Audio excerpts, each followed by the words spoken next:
સંબંધ તારો મળ્યો છે સહજમાં.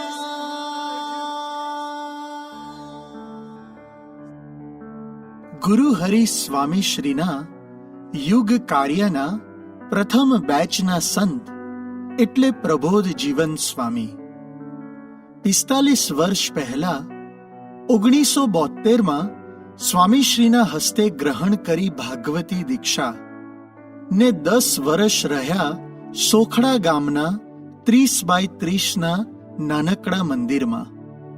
ભર યુવાનીના ભાવો ગુંગળામણ થાય એવું વાતાવરણ છતાં પણ સતત 10 વર્ષ સુધી પોતાની જાતને બિઝી રાખી સેવામાં નવરા ન રહ્યા ને પોતાના મન બુદ્ધિ સ્વભાવને હરાવી બન્યા સ્વામીશ્રીના રાજીપાનું પાત્ર.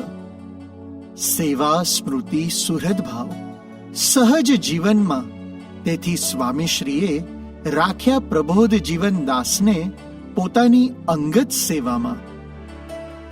35 વર્ષથી સ્વામીશ્રીની અંગત સેવામાં સ્વામીમય થવા નિહાળ્યા શ્રી હરિને દરેક દ્રષ્ટિકોણથી. કરીએ સ્મૃતિના ગાન સ્વામીશ્રીની દિનચર્યાનું સર્જન.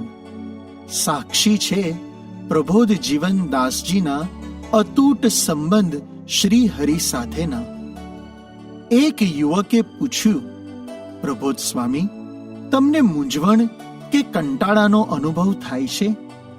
ત્યારે કહ્યું, કંટાળો કે મૂંઝવણ એટલે શું? 45 વર્ષમાં મારા આ જીવનમાં મેં કંટાળો કે મૂંઝવણનો અનુભવ નથી કર્યો. તેનું કારણ હું નવરો નથી રહ્યો. આ સંદેશો આપે છે દરેક યુવકને, થશો તમે ધારો તેવા જો નવરા ન રહ્યા તો. દેશમાં પ્રબોધ જીવન સ્વામીએ વડોદરા, ભરૂચ, સુરત, ખેડા જિલ્લામાં યુવા પ્રવૃત્તિ માટે પ્રાદેશિક સંત રહી ચૂક્યા છે. તેમના પ્રેમ, હૂંફ, સમજણ અને પ્રેરણાના કારણે આજે હજારો યુવકો સફળતાના શિખરે છે અને ફિયરલેસ લાઈફ, વરીલેસ લાઈફ અને સાચો પ્રેમનો અનુભવ કરી રહ્યા છે. સ્વામીશ્રીનું સર્જન નિહાળી આવે એમની આંખમાં આંસુ. આ સર્જનને ઉજાગર કરવા રચ્યા ભેદે સાક્ષી અનંતના નામનો ગ્રંથ. 45 વર્ષમાં એક દિવસ ન મળે જ્યાં ચૂક્યા હોય પ્રબોધ જીવન ઠાકોરજીની આરતી.